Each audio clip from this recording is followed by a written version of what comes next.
அனைவருக்கும் வணக்கம் and very happy weekend. இன்னைக்கு இன்ட்ரெஸ்டிங் அப்டேட்ஸ் அப்படின்னு பார்த்தீங்கன்னா ஏர்டெல் 5G உடைய லான்ச் டீட்டெயில்ஸ், ரியல்மி X7 உடைய பாக்ஸ் ப்ரைஸே ரிவீல் ஆயிருக்கு. அது மட்டும் இல்லை, ஷாமி ஸ்மார்ட் ஃபோன்ஸ் வாங்கலாமா வேண்டாமா எல்லா டீட்டெயில்ஸுமே பார்த்துலாம். டெக் நியூஸ் நம்பர் 437ல இன்றைக்கும் பேடிஎம் கான்டெஸ்ட் இருக்குது. டீட்டெயில்ஸ் எப்போ மாதிரி உங்களுக்கு டிஸ்கிரிப்ஷன் பாக்ஸில் இருக்கும், நீங்கள் செக் பண்ணி பார்த்துக்கலாம். ஸோ வீடியோக்குள்ளே போகிறதுக்கு முன்னாடி இந்த சேனலை நீங்கள் முதல் முறையாக பார்க்குறதா இருந்தால் என் பேர் வனா, இது டெக்னிக்கல் சென்னை, அனைத்து டெக் செய்திகளும் தமிழில்.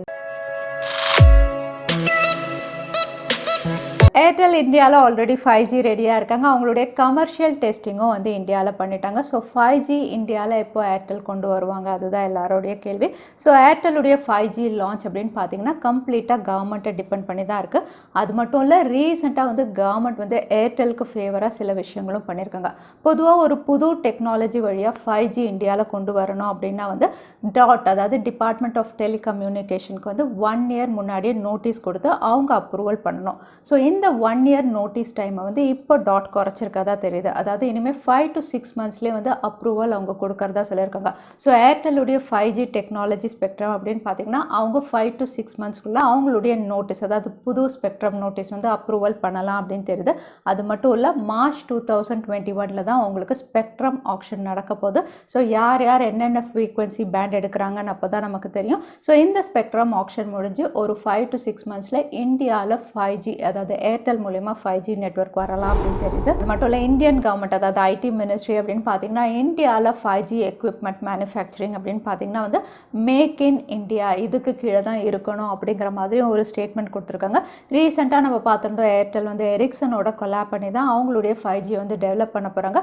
அது மட்டும் இல்லை, ஏர்டெல் வந்து சியானா, சிஸ்கோ, நோக்கியா, எரிக்சன் இவங்க கிட்ட தான் வந்து ஐபி அண்ட் ஆப்டிக்கல் ப்ராடக்ட்ஸ் எல்லாமே வந்து லோக்கலாக, அதாவது சென்னையில் மேனுஃபேக்சரிங் பண்ண போகிறதா தெரியுது.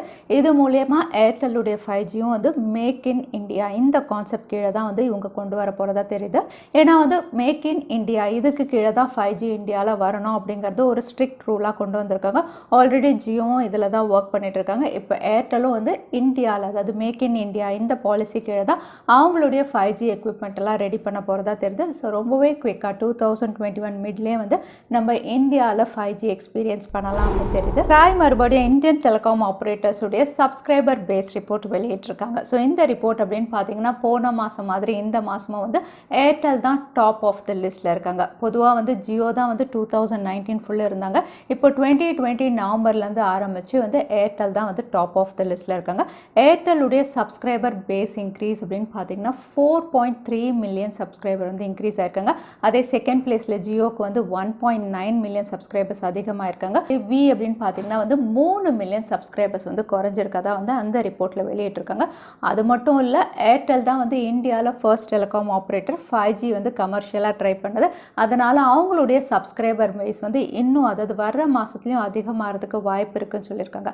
அகைன் இவங்க நெட்வொர்க், அதாவது டேட்டா யூசேஜ் ரிப்போர்ட்டும் வந்து வெளியிட்டிருக்காங்க. இந்த டேட்டா யூசேஜ் அப்படின்னு பார்த்தீங்கன்னா வந்து ஏர்டெல்லுடைய கஸ்டமர்ஸ் தான் வந்து அதிகமாக டேட்டா யூஸ் பண்ணுறதாகவும் வந்து அகெயின் வந்து டாப் ஆஃப் த லிஸ்ட்டில் ஏர்டெல் தான் இருக்காங்க. செகண்ட் பிளேஸில் வந்து வோடஃபோன் ஐடியா இருக்காங்க டேட்டா யூசேஜில். அதே தேர்ட் பிளேஸில் வந்து ஜியோவுடைய யூசர்ஸ் அப்படின்னு பார்த்தீங்கன்னா கம்மியாக டேட்டா யூஸ் பண்ணுறாங்க. அதாவது நெட்வொர்க் யூசேஜ் அப்படின்னு பார்த்தீங்கன்னா வந்து தேர்ட் பிளேஸில் ஜியோ யூசர்ஸ் இருக்கிறதா வந்து அந்த ரிப்போர்ட்டில் சொல்லியிருக்காங்க. டான் ஃபினான்ஸ் கன்சல்டேஷன் ஃபர்ம் வந்து டாப் 10 குளோபல் பிராண்ட்ஸுடைய ரிப்போர்ட் வெளியிட்டிருக்காங்க. இந்த ரிப்போர்ட் எந்த பேசிஸில் அப்படின்னு பார்த்தீங்கன்னா அவங்களுடைய வேல்யூவேஷன், அதாவது யார் பெஸ்ட் வேல்யூபிள் பிராண்ட் இதுக்கு கீழே தான் வந்து இவங்க டாப் 10 லிஸ்ட் பண்ணியிருக்காங்க. இது எல்லாமே குளோபல் பிராண்ட்ஸ். ஸோ இதில் வந்து ஃபர்ஸ்ட் டைம் இந்தியன் பிராண்ட் வந்து என்டர் ஆயிருக்கு. ஸோ இந்தியன் பிராண்ட் அப்படின்னு சொல்லும்போது ஜியோ வந்து 5th பிளேஸில் ஃபர்ஸ்ட் டைம் இந்த குளோபல் பிராண்ட் லிஸ்ட்டில் வந்து என்டர் ஆயிருக்கதா தெரியுது. ஸோ டாப் 10ல் வந்து ஃபர்ஸ்ட் பிளேஸ் அப்படின்னு பார்த்தீங்கன்னா WeChat தான் வந்து சைனீஸ் பிராண்ட் தான் டாப் ஆஃப் த லிஸ்ட்டில் இருக்குது. அதுக்கப்புறம் German brand Porsche, Russian brand Sberbank, American brand Coca Cola 4th பிளேஸில். 5th பிளேஸில் இந்தியன் பிராண்ட் அப்படின்னு பார்த்தீங்கன்னா ஜியோ வந்து 5th பிளேஸில் குளோபலாக ஸ்ட்ராங்கஸ்ட் பிராண்டாக இருக்குது. ஸோ இவங்க பீட் பண்ணியிருக்க பிராண்ட்ஸ் அப்படின்னு பார்த்தீங்கன்னா பாப்புலராக இருக்கக்கூடிய ஆப்பிள், அமேசான், டிஸ்னி, அலிபாபா இவங்களெல்லாம் டேக் ஆன் பண்ணி ஜியோ வந்து 5th பிளேஸில் இருக்காங்க குளோபலாக பாப்புலரான பிராண்ட்ஸில். டெலிகிராம் ரீசெண்டாக வந்து ஆண்ட்ராய்டு அண்ட் iOS யூசர்ஸ் எல்லாருக்குமே வந்து ஒரு புது அப்டேட் ரோல் அவுட் பண்ணியிருந்தாங்க போன வாரம். இந்த அப்டேட் அப்படின்னு பார்த்தீங்கன்னா டெலிகிராம் 7.4. ஸோ இந்த அப்டேட் மூலயமா அவங்க கொண்டு வந்திருக்க ஃபீச்சர் அப்படின்னு பார்த்தீங்கன்னா வந்து transferring history from other messengers அப்படிங்கிற ஃபீச்சர் தான். அதாவது வந்து நீங்கள் வேறு ஏதாவது மெசேஜிங் ஆப்பை வந்து யூஸ் பண்ணியிருந்தீங்க, ஃபார் எக்ஸாம்பிள் வாட்ஸ்அப், சிக்னல் இந்த மாதிரி ஆப் யூஸ் பண்ணியிருந்தீங்கன்னா அங்கே இருந்து நீங்கள் சேட் பண்ணியிருந்த ஹிஸ்ட்ரியாக இருக்கட்டும், ஃபோட்டோஸாக இருக்கட்டும், வீடியோஸாக இருக்கட்டும் எல்லாமே வந்து நீங்கள் டெலகிராமுக்கு ட்ரான்ஸ்ஃபர் பண்ணுற மாதிரி ஒரு புது அப்டேட் வந்து ரோல் அவுட் பண்ணியிருக்காங்க. ஸோ நீங்கள் டெலகிராம் யூஸ் பண்ணிட்டு இருந்தீங்கன்னா வந்து வேறு ஏதாவது மெசேஞ்சர் ஆப்லேருந்து நீங்கள் இனிமேல் ஈஸியாக எக்ஸ்போர்ட் சேட் அப்படின்னு சொல்லி வந்து எல்லாமே எக்ஸ்போர்ட் பண்ணிக்கலாம். ஷாமி புது சார்ஜிங் டெக்னாலஜி அனௌன்ஸ் பண்ணியிருக்காங்க, மீ ஏர் சார்ஜ் டெக்னாலஜி. ஸோ இந்த டெக்னாலஜி என்ன அப்படின்னு பார்த்தீங்கன்னா 100% வயர்லெஸ் சார்ஜிங் டெக்னாலஜி அப்படின்னு சொல்லலாம். 100% வயர்லெஸ்ஸாக அப்படின்னு கேட்டிங்கன்னா ஆல்ரெடி வயர்லெஸ் இருக்க தான் செய்யுது. பட் வயர்லெஸ் இருந்தாலும் வந்து ஸ்மார்ட் ஃபோனில் தான் நம்ம வயர்ஸ் ஃபிக்ஸ் பண்ணுறதில்ல. பட் சார்ஜிங் டாக் அப்படின்னு பார்த்தீங்கன்னா அது வயர்டாக தான் இருக்கும். ஆனால் இந்த ஏர் சார்ஜ் அப்படின்னு பார்த்தீங்கன்னா வந்து உங்களுக்கு கம்ப்ளீட்லி வயர்லெஸ், ஏர் வழியாக உங்களுக்கு சார்ஜ் ஆகும் அப்படின்னு சொல்லியிருக்காங்க. ஸோ இந்த டெக்னாலஜி அவங்க எப்படி பண்ணியிருக்காங்க அப்படின்னு பார்த்தீங்கன்னா அகெயின் ஒரு டாக் இருக்குது. இதில் வந்து உங்களுக்கு ஆண்டனாஸ் கிட்டத்தட்ட 5 ஆண்டனாஸ் ஃபிக்ஸ் பண்ணி அந்த ஆண்டனாஸ் வழியாக வந்து உங்களுக்கு எம்எம் வேவ் வந்து பாஸ் ஆகும். ஸோ இந்த எம்எம் வேவ் வந்து உங்கள் ஸ்மார்ட் ஃபோன் வரைக்கும் ரீச் ஆகணும் அப்படிங்கும்போது ஸ்மார்ட் ஃபோன் வந்து குறிப்பிட்ட டிஸ்டன்ஸில் இருக்கணும் அந்த டாக் கிட்ட. இன்னும் சொல்ல போனால் வந்து ஒரே ரூமில் இருந்தால் வந்து பெட்டராக இருக்கும். ஸோ இந்த சிக்னல்ஸ் வந்து அந்த ஸ்மார்ட் ஃபோன் வரைக்கும் ரீச் ஆனால் தான் சார்ஜ் ஆகும். அது மட்டும் இல்லை, அந்த ஸ்மார்ட் ஃபோனில் இன்பில்ட் சிக்னல் ரிசீவிங் ஆண்டனாஸும் இருக்கணும் அப்படிங்கிற மாதிரி தெரியுது. ஸோ அந்த இன்பில்ட் சிக்னல் ரிசீவிங் ஆண்டனாஸ் வந்து எம்எம் வேவை வந்து உங்களுக்கு எலக்ட்ரிக் எனர்ஜியாக வந்து கன்வெர்ட் பண்ணி ஸ்மார்ட் ஃபோன்ஸ் வந்து சார்ஜ் ஆக ஆரம்பிச்சிடும். ஸோ இந்த டெக்னாலஜி தான் இவங்க யூஸ் பண்ணியிருக்காங்க. தற்சமயம் 5 வாட் வரைக்கும் வந்து சார்ஜிங் பண்ணுற மாதிரி கொடுத்துருக்காங்க. இன்னும் இன்க்ரீஸ் பண்ணுறதுக்கு ஒர்க் பண்ணிட்டு இருக்காங்க. பார்க்கலாம் கமர்ஷியல் யூஸில் இந்த ஏர் சார்ஜ் டெக்னாலஜி எப்போ ஷாமி இன்ட்ரடியூஸ் பண்ணுறாங்கன்னு. ஷாமி மறுபடியும் ஒரு இன்னோவேட்டிவ் ஸ்மார்ட் ஃபோன் பேட்டன்ட் வந்து வெளியிட்டிருக்காங்க. இந்த வாட்டி வந்து கேமராஸில் இன்னோவேஷன் பண்ணியிருக்காங்க, டிட்டாச்சபிள் கேமராஸ் அப்படின்னு சொல்லலாம். ஸோ இங்கே வந்து ரிவீல் ஆயிருக்க பேட்டன்ட் இமேஜ் அப்படின்னு பார்த்தீங்கன்னா யூஸ்வலாக உங்களுக்கு ஃபுல் வியூ டிஸ்பிளேவோட ஃப்ரண்ட் பேனல் இருக்குது, ரியர் சைடில் வந்து கேமரா மாடியூல் இருக்குது.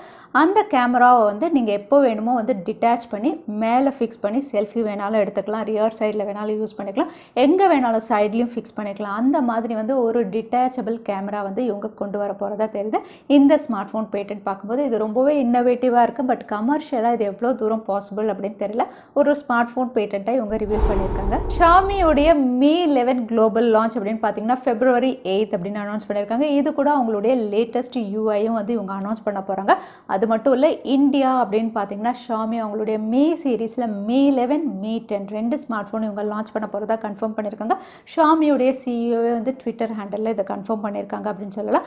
மீ 11 அப்படின்னு பார்த்தீங்கன்னா ஸ்னாப் ட்ராகன் 888லையும், மீ 10 வந்து ஸ்னாப் ட்ராகன் 870லையும் இந்தியாவில் ரொம்பவே குவிக்காக நம்ம எதிர்பார்க்கலாம். சாம்சங்குடைய பாப்புலரான ஏ சீரீஸில் சாம்சங் கேலக்ஸி A72 உடைய அஃபிஷியல் ரெண்டர்ஸும் ரிவீல் ஆயிருந்தது. நேற்று தான் A52 பார்த்தோம், இப்போ A72 இது ரிவீல் ஆயிருக்கு.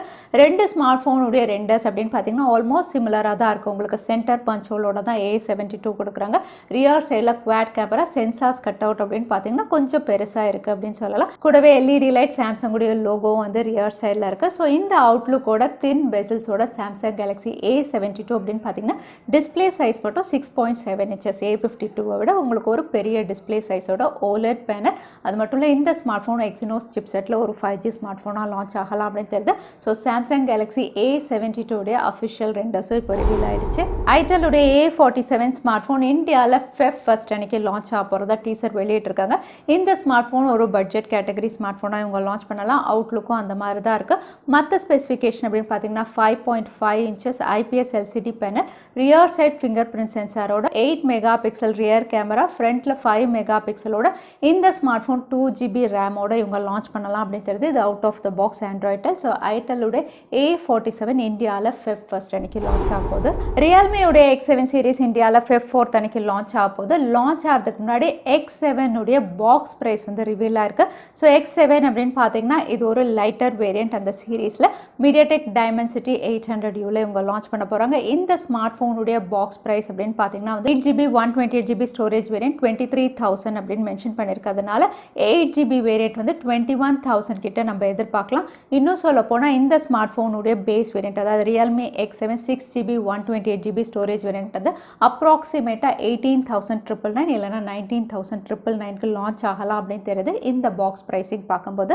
அது மட்டும் இல்லை, ரியல்மியுடைய X7 Pro அப்படின்னு பார்த்தீங்கன்னா இந்த ஸ்மார்ட் ஃபோனுடைய லான்ச் ப்ரைஸில் ஆஃபர் அப்படிங்கிற மாதிரி வந்து ஒரு டீசர் ரிவீல் பண்ணியிருக்காங்க. இந்த டீசரில் வந்து ஸ்பெஷல் 70% லான்ச் சர்ப்ரைஸ் ப்ரைஸ் அப்படிங்கிற மாதிரி ரிவீல் பண்ணியிருக்காங்க. ஸோ இவங்க ரிவீல் பண்ணியிருக்கிறது பார்க்கும்போது ரியல்மியுடைய X7 Pro யாரெல்லாம் ஃபர்ஸ்ட் பர்ச்சேஸ் பண்ணுறாங்களோ அவங்களுக்கு ஒரு 30% வரைக்கும் ஆஃபர் இருக்கலாம் அப்படின்னு தெரியுது. ஸோ நீங்கள் என்ன நினைக்கிறீங்க? Realme X7 Pro MediaTek Dimensity 1000+ல வந்து உங்களுக்கு லான்ச் ப்ரைஸில் 30% ஆஃபர் இருக்கும் அப்படிங்கிற மாதிரி ரிவீல் பண்ணியிருக்காங்க. Don't buy Xiaomi smartphones in 2021 அப்படிங்கிற விஷயம் வந்து ரொம்பவே ட்ரெண்டிங்காக பேசப்படுது. Xiaomi அப்படின்னு சொல்லும்போது வந்து Xiaomi கீழே Mi, Redmi, Poco 3 ஸ்மார்ட் ஃபோன்ஸுமே இன்க்ளூட் ஆகும். ஸோ ஏன் 2021ல் Xiaomi ஸ்மார்ட் ஃபோன்ஸ் வாங்கணும் அப்படிங்கும்போது ஒரு செகண்ட் தாட் கொடுக்கணும் அப்படிங்கிற ரீசன்ஸ் அப்படின்னு பார்த்தீங்கன்னா வந்து ஃபஸ்ட்டு யூஎஸில் வந்து Xiaomi பிராண்டை வந்து பிளாக் லிஸ்ட் பண்ணியிருக்கிறது தான் முதல் காரணம். பிளாக் லிஸ்ட்லேருந்து இவங்க வெளியே வந்துருவாங்க அப்படிங்கிற மாதிரி தெரிஞ்சுது. பட் ஆல்மோஸ்ட் 2 வாரம் ஆகியும் வந்து இன்னும் Xiaomi பிராண்ட் அப்படின்னு பார்த்தீங்கன்னா யூஎஸில் பிளாக் லிஸ்ட்டில் தான் இருக்காங்க.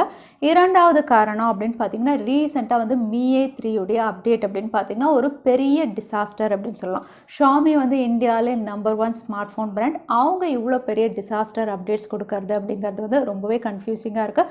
அது மட்டும் இல்லை, ஃபர்ஸ்ட் அப்டேட் தான் டிசாஸ்டர் அப்படின்னு பார்த்தீங்கன்னா செகண்ட் அப்டேட் அப்படின்னு பார்த்தீங்கன்னா அதுவும் வந்து 50-50 தான் ஒர்க் ஆச்சு. 50% வந்து பர்ஃபெக்டாக இருந்தது. இன்னொரு 50% வந்து அகைன் கேமரா ஒர்க்கால் ஸ்மார்ட் ஃபோன் ரீபோட் ஆகிட்டு இருந்தது. ஸோ இந்த மாதிரி அப்டேட்டில் எப்போவுமே வந்து இஷ்யூஸ் கொடுத்துட்டே இருக்குது Xiaomi ஸ்மார்ட் ஃபோன்ஸ். மூணாவது அப்படின்னு பார்த்தீங்கன்னா வந்து ரெட்மியுடைய Note 9 சீரீஸ் அப்படின்னு பார்த்தீங்கன்னா லேட்டஸ்ட் அப்டேட்க்கு அப்புறம் அதுவும் வந்து நிறைய இஷ்யூஸ், அதாவது ஹீட்டிங் இஷ்யூஸ் இருக்கிறதா தெரியுது. இதுக்கு காரணம் அப்படின்னு பார்த்தீங்கன்னா வந்து ரெட்மியுடைய Note 10 சீரீஸுடைய லான்ச் தான். எப்போவுமே வந்து ஸ்மார்ட் ஃபோன்ஸில் வந்து ஏதாவது நெக்ஸ்ட் ஜென் இவங்க லான்ச் பண்ணும்போது வந்து ப்ரீவியஸ், அதாவது ப்ரெடசஸர் வெர்ஷனில் வந்து ஒரு அப்டேட் மூலிமா வந்து ஓவர் ஹீட்டிங் கொடுத்துட்றாங்க, இல்லைனா வந்து பக் ஏதாவது இன்ஸ்டால் பண்ணி விட்டுறாங்க. எப்போவுமே வந்து இது Xiaomi ஸ்மார்ட் ஃபோன்ஸில் நடக்கிற ஒரு விஷயமா இருக்குது. ரீசெண்டாக பார்த்தீங்கன்னா Poco X3 உடைய சேல்ஸ் கம்மியாக இருந்தது. Poco X2லையும் வந்து நிறைய பக்ஸ் வந்து அப்டேட் மூலயமா வந்து இன்ஸ்டால் பண்ணிட்டாங்க. ஸோ அப்டேட் அப்படின்னு சொல்லும்போது வந்து அது ரொம்பவே க்ரூஷியலான விஷயம். ஒரு ஸ்மார்ட் ஃபோன் பிராண்ட், அதுவும் டாப் ஸ்மார்ட் ஃபோன் பிராண்ட் வந்து அப்டேட்ஸ் வந்து பெஸ்ட்டாக பண்ணணும். பட் Xiaomi அப்படின்னு பார்த்தீங்கன்னா எப்போவுமே அவங்களுடைய அப்டேட்ஸில் வந்து ஃபெயிலியர் ஆகிட்டே இருக்காங்க. ஸோ 2021ல் Xiaomi ஸ்மார்ட் ஃபோன்ஸை வாங்குறதுக்கு முன்னாடி அப்டேட்ஸ் பெஸ்ட்டாக இருக்குமா அப்படிங்கிறது தெரிஞ்சு மட்டும்தான் நம்ம பர்ச்சேஸ் பண்ணணும் அப்படிங்கிற மாதிரி தான் வந்து எக்ஸ்பர்ட்ஸ் சொல்கிறாங்க. அடுத்ததான் இன்றைக்கி பேடிஎம் குவார்ட்டர்ஸ்க்கான கேள்வி என்னன்னு பார்த்துடலாம். Xiaomi இன்ட்ரடியூஸ் பண்ணியிருக்க புது சார்ஜிங் டெக்னாலஜி என்னதுன்னு இந்த வீடியோவில் சொல்லியிருந்தேன். அதுதான் இன்றைக்கான கேள்வி. இந்த கேள்விக்கான பதிலை கீழே #டெக்னிக்கல் சென்னை எந்த டைம் ஸ்டாம்பில் அந்த பதிலை நான் சொல்லியிருந்தேன் அதுக்கப்புறம் பதில் டைப் பண்ணுங்கள். வின்னரை நாங்கள் ரேண்டமாக சூஸ் பண்ணுவோம். ஸோ லாஸ்ட் டைம் கேட்டிருந்த பேடிஎம் குவார்ட்டர்ஸ்க்கான கேள்விக்கான பதில் Vivo. நிறைய பேர் சரியான பதில் சொல்லியிருந்தீங்க. அதில் வின்னர் வந்து முகிலன். கங்க்ராச்சுலேஷன் முகிலன். நீங்கள் இமெயில் வழியாக எங்களை காண்டாக்ட் பண்ணுங்கள். தவறாமல் யூடியூப் லிங்க்கையும் அனுப்புங்க. உங்களுக்கு பேடிஎம் கிஃப்ட் வச்சு வந்து சேரும். ஸோ இன்றைக்கி டெக்னிக்ஸுடைய கடைசிக்கு வந்தாச்சு. இந்த வீடியோ உங்களுக்கு பிடிச்சிருந்தா மறக்காம லைக் பண்ணுங்கள். உங்கள் ஃப்ரெண்ட்ஸோட நிறைய ஷேர் பண்ணுங்கள். இந்த மாதிரி இன்ட்ரெஸ்டிங்கான டெக் அப்டேட்ஸ்க்கு தவறாமல் சேனலுக்கு சப்ஸ்கிரைப் பண்ணிக்கோங்க. உங்களை இன்னொரு வீடியோவில் பார்க்குறேன். அது வரைக்கும் ஸ்டே சேஃப், ஸ்டே ஹாப்பி.